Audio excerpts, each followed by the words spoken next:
काली मसूर और लाल मसूर की दाल दोनों को मिक्स करके बनाया गया है। ये दाल शायद ही आपको बनाना आती हो या आपने कभी नहीं बनाई हो अपने घर में, तो यहाँ पे ट्राई करते हैं। मैं ये दाल बहुत अच्छी बनाती हूँ। सबसे पहले हमने लिया है देसी घी। देसी घी में डालेंगे जीरा, हींग और साथ में हम डाल रहे हैं प्याज, हरी मिर्ची, लहसुन। अब हम डालेंगे हल्दी, नमक, लाल मिर्ची और धनिया पाउडर। ये चारों चीज़ डालने के बाद हम डालेंगे इसमें धुली हुई दाल।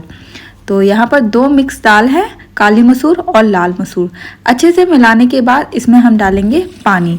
पानी आपको दाल के अकॉर्डिंग डालना है, 3 गुना पानी डालना है। 1 कटोरी दाल तो 3 या 4 कटोरी पानी डालना है। अच्छे से सीटी लगा लेते हैं। 2 सीटी लगाने के बाद दाल हमारी बनकर तैयार हो चुकी है और आप देख सकते हैं कि एकदम कंसिस्टेंसी एकदम परफेक्ट है। तो इस तरह से दाल बनाई जाती है। अगर आपको नहीं आती है कोई भी रेसिपी तो मेरे वीडियोस आप देख सकते हैं। Thank you.